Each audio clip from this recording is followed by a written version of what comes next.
பாமக நிறுவனர் ராமதாஸ் செய்தியாளர்களை சந்தித்து வருகிறார். அந்த காட்சியை பார்ப்போம்.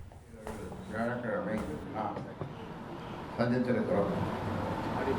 வழக்கம் போல் ஊடக நண்பர்களை தயாராவரம் தோட்டம் வரவேற்றது. அது மட்டுமல்ல, அத்தோட்டத்தில் வசிக்கும் நான் உங்களை பாசத்தோடு வரவேற்கிறேன்.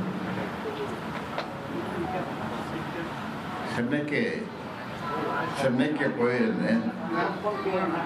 பல்வெளி காலமாக காட்டுறதுக்கு எங்கே போனாலும் ஊடக நண்பர்கள் துரத்துட்டாங்க. நல்லாவே இருந்தது. உங்க மேல அன்பு ஐயா, உங்க மேல அன்பு அன்பு அன்பு. செயல் தலைவருக்கும் போய்கொண்டிருக்கிற பிரச்சனைகள்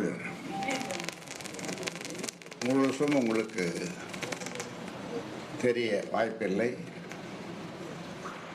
ஆனால் போலீஸ்காரர்களை காவல்துறை தான் சொல்லுவாங்க, காத்து போகாத இடத்துக்கெல்லாம் காவல்துறை போகணும். காத்து அதே மாதிரி தான். நீங்கள் சடைச்சவங்க அல்ல ஊடகம். அதிலும் இன்றைய நவீன ஊடகம் எங்கேயோ போயிட்டு இருக்கு. அது முன்ன ஊடக நண்பர்கள் நான் சொல்றது 40 வருஷத்துக்கு முன்னால் உட்காந்து எல்லாம் எழுதுறோம். அது நிறுத்தி சொல்லுவேன். அது எழுதுகிற காலம். இதெல்லாம் பார்த்தீங்கன்னா நீட்டாக தூக்கிட்டு வரீங்க. கேமரா அது இது கைபேசி பாருங்க எத்தனை ஆக சிறந்த ஆளுமைகள் உள்ள 2 பேருடைய சமரச பேச்சுவார்த்தை அவர்கள் இங்கே வந்தார்கள். நான் அங்கே போனேன். பேசிக்கொண்டிருக்கிறோம். ஆனால் கடைசியில் முடிஞ்சு போச்சு. ஒரு முடிவுக்கு வரல. இதுக்கு முன்னால 14 பஞ்சாயத்துகள் நடந்தது. 14 பஞ்சாயத்துகள் என்றால் நான் தொடங்கிய 34 அமைப்புகள்.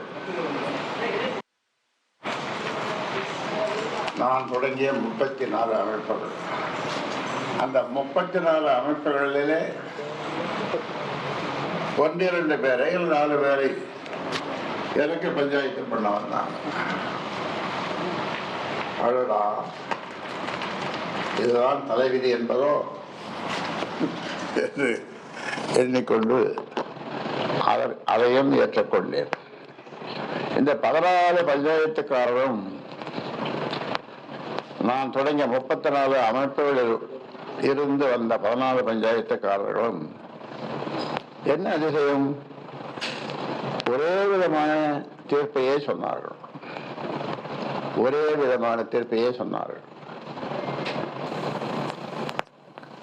நீங்க கேட்கணும், என்ன தீர்ப்புன்னு கேளுங்க. என்ன தீர்ப்பு என்றால், நான் இங்கே இருந்து கொண்டு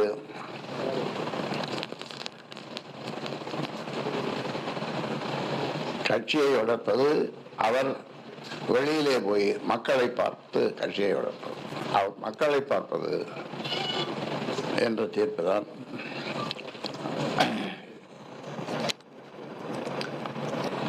பதினாலு பஞ்சாயத்துகளோடு நான் சொன்னேன், அதுவும் ஒரு பஞ்சாயத்து ஆகியது. அதில் வந்த ஒருவர், சார் இது ஒன்றும் பஞ்சாயத்து அல்ல, நான் பஞ்சாயத்து பேசுகிற ஆளும் கிடையாது அப்படின்னாரு. உண்மை.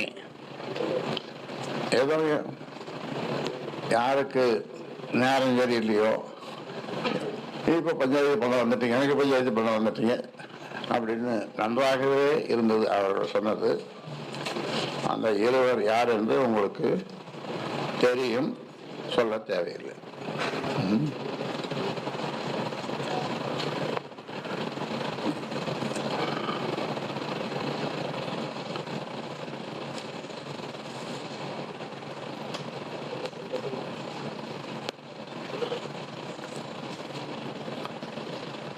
அன்புமணிக்கு தலைவர் பதவியை விட்டுத்தர தயார் என கூறினேன்.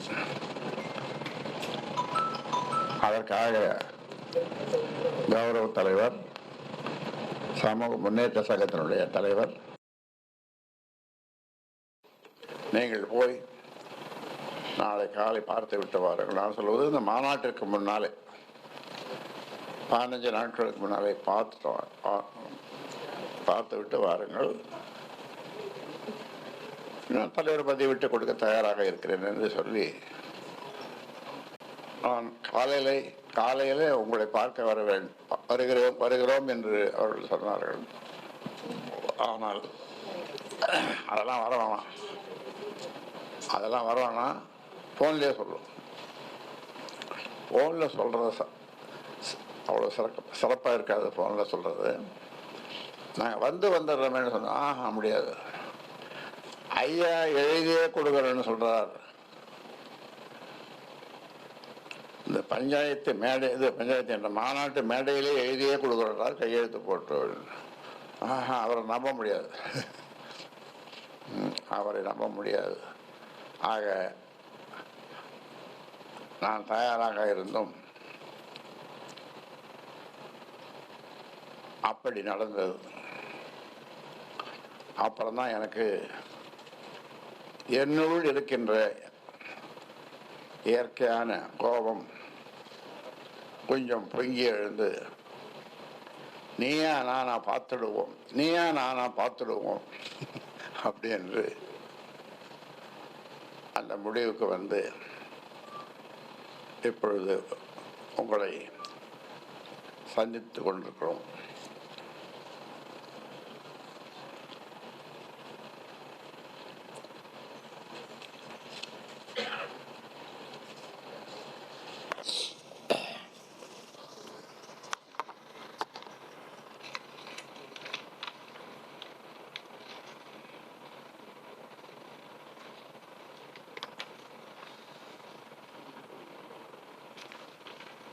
அது மட்டுமல்ல, எல்லாம் எனக்கே வேண்டும்.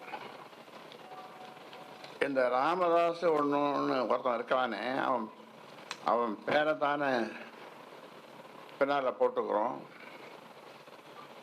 அவனுக்கு என்னதான் கொடுக்குறதுன்னு கேட்கும்போது,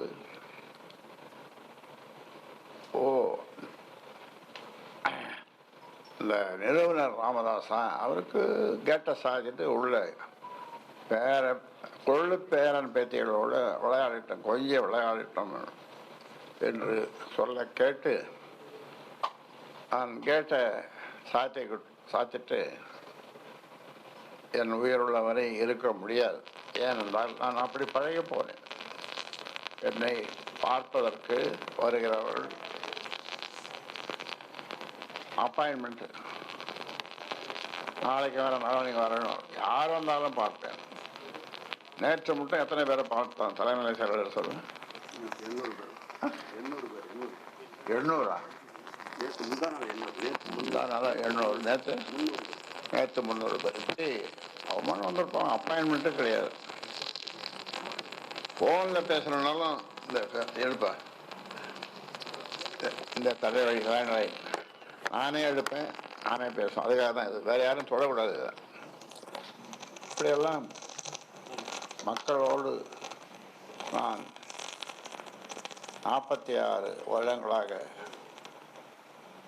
பழகி வருகிறேன். செய்திகளை உடனுக்குடன் தெரிந்து கொள்ள உடனே சப்ஸ்கிரைப் பண்ணுங்க.